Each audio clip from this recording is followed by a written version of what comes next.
What up, everyone? Back for another video. This time we have a monthly review. 5 boxes here, the ones that are still remaining. And these are the boxes of June-ish. I say June-ish because some of these boxes, we don't really know what month they're showing up in. It's hard to tell, and they don't really say. And then some of these are bi-monthly, so they're not monthly. So June-ish is where we are. So let's get into it and start reviewing. Things to note. A lot of things have changed in these past few months. I've said it a million times, and I'm going to keep saying it. The market's in decline. The collectible market is in a major decline right now. Things are not selling, or at least they're not selling well. There's not a lot of people buying. There's not a lot of people buying these boxes. So the values on a lot of things are very hard to judge these days because there really are no examples out there, because some of them there just are no listings, and some there are, but they aren't selling. So that's different from before, because I would have concrete information before to give like solid values. Now it's more guesstimation. I have a lot of experience, so I'm very good at doing it, but I just want to make that clear before we go into it so there's no confusion, so I don't have to keep repeating myself. With that being said, 5 boxes here from around the month of June, so let's dive right into it. First off, Geek Fuel. Still here. I'm just going to call it out for every box that's still here, and then when they finally crap out, not here. So they give a little piece of paper in here talking about how cool the box is every month. Sure. And it's really rare that this is one of the only companies that gives their own values. I've never seen another company do that. They're wrong. The values are wrong, but it's nice of them to try. So we got 2 things in here. 1, a Super 7 trio from Ghosts and Goblins. 2, Sakis from Jurassic Park, or from Geek Fuel, however you want to think about it. So, Super 7 ridiculously priced figures, and I'm not a fan of these reaction style figures, to be perfectly honest, but they do sell pretty well. They value it at $45, which is probably what they were worth originally, but since the market's in such a decline, things are lowering prices. Usually when you buy things, they're worth more outside the store. At this point in time, things are worth less than they are in the store. You're better off buying things online because they're selling for so cheap. That being said, that affects the value. Doesn't really matter what the store is charging if you can find it cheaper elsewhere. So $45 may have been the value that Super 7 was charging. Fucking ridiculous price, by the way. But this is going for somewhere between $15 and $24. This is where the range gets tricky. There was one that sold for $15, but there's none being listed at that price. The only listing is for $24. It's not even selling for that, so somewhere in that range. AKA nowhere near $45. No one's paying that. So that's what the real value is. Socks, couldn't find any information on it. I'm giving it a $5 to $6 value because I think that's fair. It's just 1 pair. It's not like 2 pairs or anything like that, and they're pretty basic. Socks are just so easy to come by these days. They're just a dime a dozen, so really nothing special. I don't even think they would sell for that. I'm just being generous. So that brings our value on the low end of 20, on the high end of 30.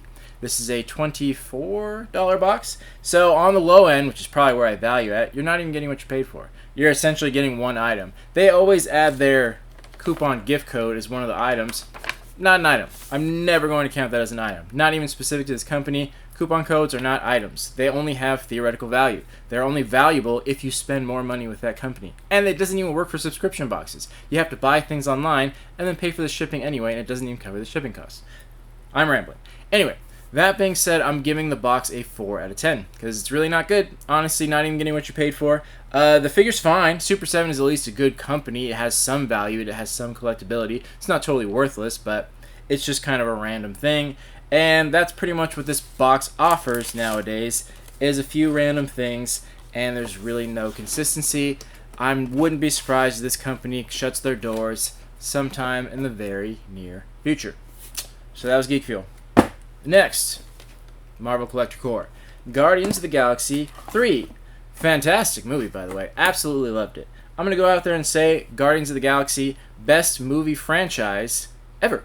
Well, I shouldn't say ever. It's best movie Marvel franchise ever. That's what I meant. Of all the trilogies we have out there, I think Guardians did it the best. And I actually really like this shirt. Really like this shirt. Why? Because I've been saying this for like a million years, that they gotta move away from the pop tees.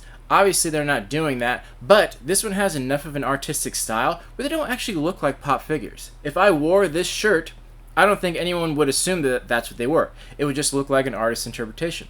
That's what I like. That's what I've wanted this whole time. When the box first started, we got comic book style shirts, and they almost immediately moved to pop tees, which are fine, but I don't want a million pop tees. I don't want to wear a pop tee every day. Just give me those characters. So this is far enough away from the pop design to where they still have the advertisement, but it doesn't automatically look like that. It just looks like a decent shirt. And the quality of these shirts is actually pretty good. This one feels a little rough, to be quite honest, now that I'm talking about it, but in general, Funko shirts are actually really well made. Yeah, now that I'm noticing it, I'm actually just looking at it. This looks different than the normal Funko shirts.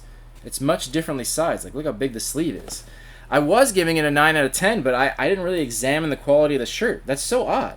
They've taken a real dip in quality. They used to be like really fitted shirts, and they used to be really soft, but this is like really cheaply made. So, given the new information, I'm still going to give it a 7 out of 10, but man, that kind of sucks. I was really looking forward to wearing a t-shirt of theirs for once, and they changed the style, so now I can't wear it because it's not going to fit. It's kind of a bummer. Yeah, it's also weird to realize that as I'm recording. Alright, next we got 2 pop figures from Guardians. Adam Warlock and Aisha.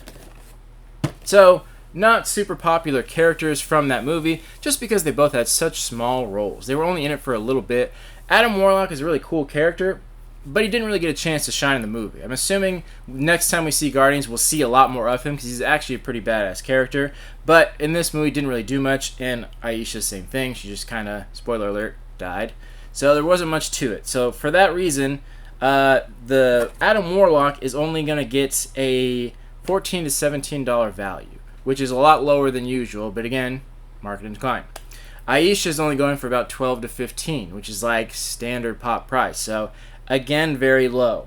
Then last items, we got our pin and decal. This is just the Guardian logo and a rocket head. They really need to put backings on these. I've said it a million times. Put backings on your pins. They'll look so much better. I always group those together because no one's buying the decal on its own. 8 to 10 bucks for those. 12 to 15 on the shirt, pops, pin decal. Total on the low end, 46. On the high end, 57. This is about a $30 box. So decent, not great. I really wish we had got some different figures, exclusive ones, like one of the popular characters, for example, like any of them. I would have loved Cosmo. Cosmo's one of my all-time favorite Marvel characters, and she is a new character to this movie, and that's kind of what I was expecting from this box. One of the newer characters. Adam Warlock, fine, but Aisha, like, hopefully I'm pronouncing that right, by the way. I was kind of hoping someone else. She's been in 2 movies and was not a main character in either one, so I was kind of hoping for better ones than that.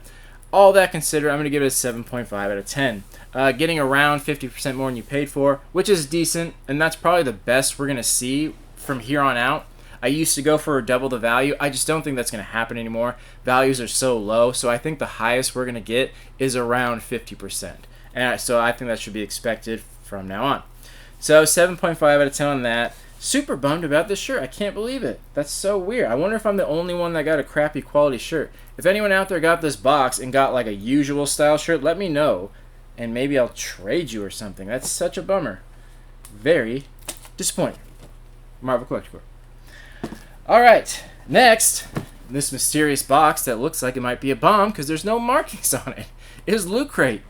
And once again, just signs of things to come. Signs of this company is just like failing. Like they don't even have the logo on the box anymore. And it's not like it was crazy complicated. It's still a black box. Just said Loot Crate in white letters. They could have just gotten a stamp that does that. But nothing. Completely unmarked box. Looks so sketch.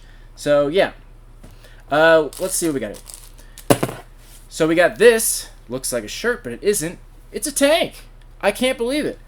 Another thing I've been saying since this channel started, for 10 years now, for 10 years, thousands of shirts I've gotten. I've been saying, please put in a tank top.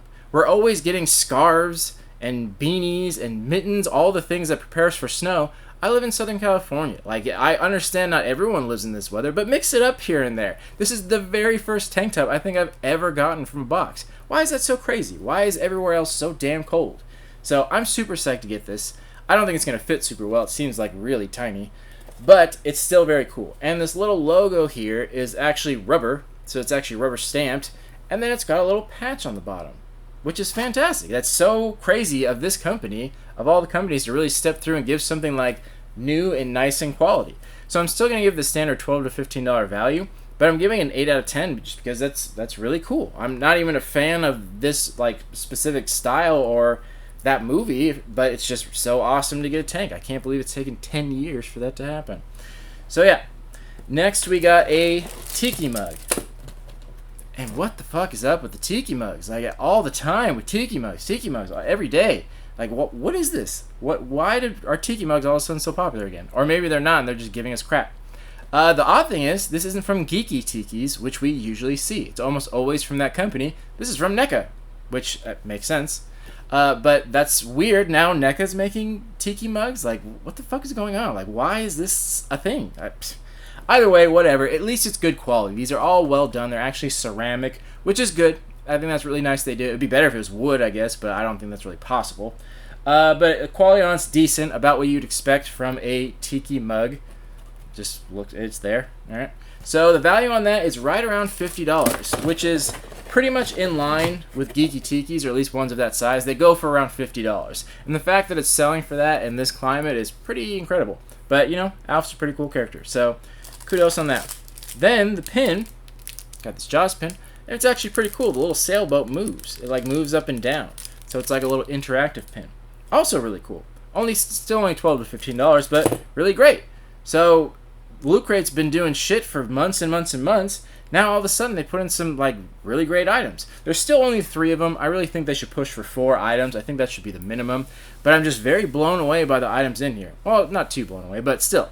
First tank top ever. Really cool pin. A valuable mug. That's very surprising considering this company's been putting out hot garbage for, I don't know, like 3 years now. I'm kind of surprised it's staying in business. So all that being said, value on the low end is $74. On the high end, $80. Keep in mind, this is now a $40 box. They raised the price again. $40 for this box. Holy shit. Way too much. So, still getting really good value. On the high end, which I wouldn't value it at, almost double your value, which is, again, very rare. So, I don't know what to say here. How did they do so bad for so long and then just randomly do a good one? They're probably going to do crap again. Also, their little description card they put in here, and said if you want a description or any info on the items, scan this QR code. You can do that. It's a waste of time though because there is no information. The last box they put on there was from February of this year. So every month they put one in and say, check out what's in this box, but there's no info on there. All those signs point to me like them dropping this company because it just seems like random stuff. That's the only solution I can come up with.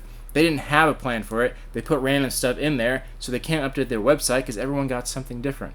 If anyone got this box, please confirm my suspicions. But what a toss-up this company is. Never a dull moment. Just so weird, so out there. Just crazy times. Loot Crate. We'll see how long they last. I'm guessing not long. Next. Bam. So this one is ending for sure. They announced it last 6 months. I think this is the 6th of those 6 months, like the first, I should say. I think so. I'm not entirely sure. I haven't been keeping up with exact dates or anything, but this box will be gone soon, which is so sad because I do really like this box. I've been there since day one. Literally, the very first box. I got it. Alright, autographs. Candy Milo. Dexter. That is freaking cool. I love Dexter. It was one of my favorite cartoons. I am so psyched to get this autograph. She was also the voice of the Granny in Looney Tunes. So autograph-wise, this is going for $20 to $30. But for some reason, anything she signed with the grandmother on it, not in this box, just in general, going for way more. Like, significantly more, which is kind of weird. It's the same actress, that same voice actress, but I'd much rather have the Dexter, so I'm happy with this. But this one's going for around $20 to $30, which is a little bit lower than usual, but not by much. It's usually like $25, $35, so a little bit of a drop, but again, not significantly. Then we got an art print from Vamkir Trenel. Very weird name.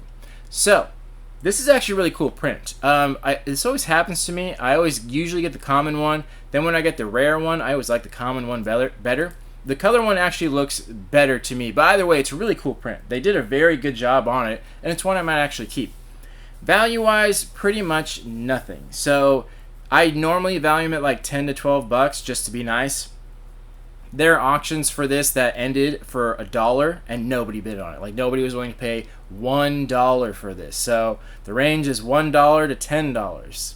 So take what you will out of that. It's still very well done. It's still nice to have, but pretty much no value.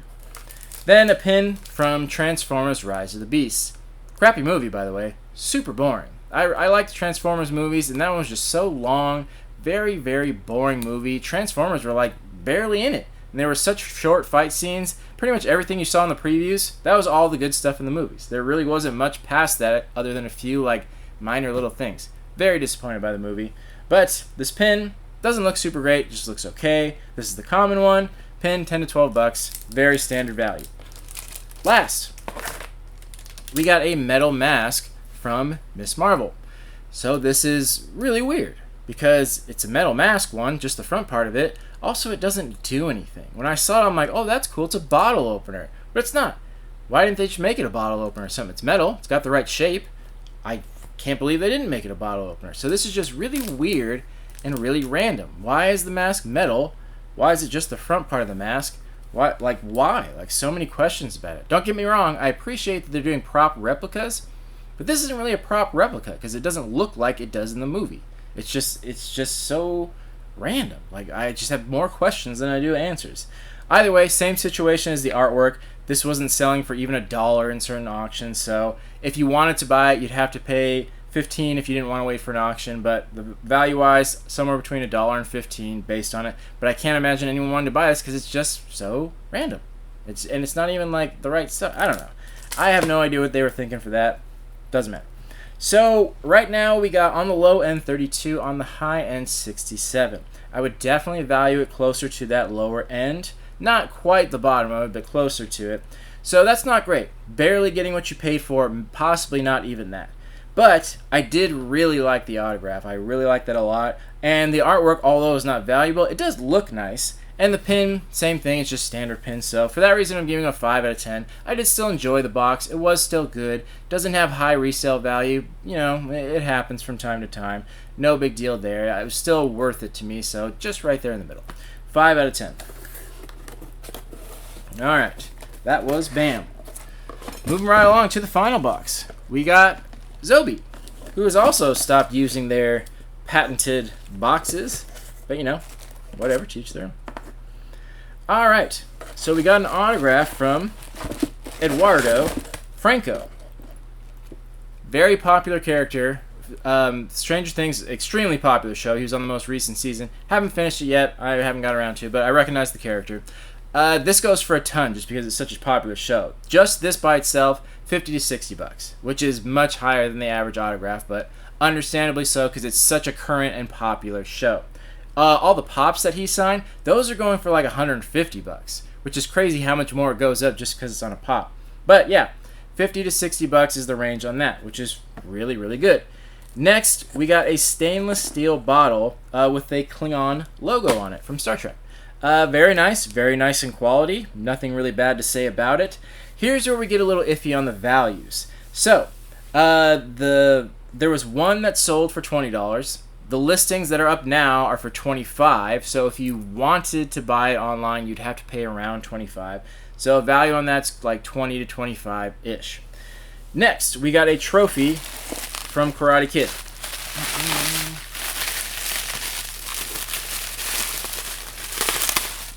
And this is just the replica of the top part of the trophy. Not the whole thing, obviously. And it's decently done. It's just like cheap plastic, but that's pretty much what you'd expect. So that's kind of a fun little display thing. Same thing here. One of them sold, one for $20, and then other people are listing it for like $30 and up, but I don't think anyone's going to pay that, so $20 to $30 there. Then we got a pin. Actually, a really nice pin. This is one of the times where I got the rare one, and I'm actually pretty happy about it because I like this one a lot better. And I think this is one of the only times I've gotten a rare one from Zobie, or the few times I get the rare one, but I hate the rare. So this is a really cool pin, but I'm valuing it based on the common one, and that's, again, 12 to like 25, because people are asking 25 for it. Nobody's going to pay that. One sold for 12. That's kind of what I'm going off of. So those are the values there, and with those values in mind, on the low end, it's about 100. On the high end, 140. Now, here's where I'm going to give my values on it, what I think it's worth, and what I think they would sell for if they were listed right now. The Franco autograph, 50 bucks. I think that's fair. The bottle, honestly, 20 is not far off. I would have put it more at like 15 bucks as a true value. The trophy, same thing, probably around 15. The pin, I think they all are worth the same, $12 to $15. So with that value in mind, the value is significantly less. So that brings it to 92. Well, I guess not significantly, but still really great value. Even with my like conservative estimates, that's still high value on there. This is around a $50 box, so you're getting a little bit more than 50%, pretty close to double. So not too bad. And all the things in here were good quality. And I said we shouldn't expect more than 50% more. So the fact that if they're still giving double is a pretty great thing now in this day and age. Expect 50% more, but if you can make double happen, fantastic. So for that reason, I'm giving it an 8 out of 10. So it did pretty good job. You know, not amazing items, but still good quality. I don't think there's a ton of resale value. You'd have a hard time selling any of these right now, but still good enough to keep. And I like the autograph pin, was cool. Alright, that's all the boxes. Kept it nice and short, sweet and to the point. I'm not sure when this will get edited and posted, but hopefully soon. The boxes of July have started showing up, but they probably won't finish showing up till closer to August, so expect that video in August. I've been posting more on Instagram too. I'm trying to make that a regular thing. Trying to come up with ways to, you know, keep the channel alive when these subscription boxes die. And I appreciate everyone that's said things in the comments, like suggestions. I do appreciate that. So I love talking to you all in the comments, so feel free to do so there. Other than that, thank you for watching and supporting. See you on the next video. Talk to you in the comments. Love you all. Peace.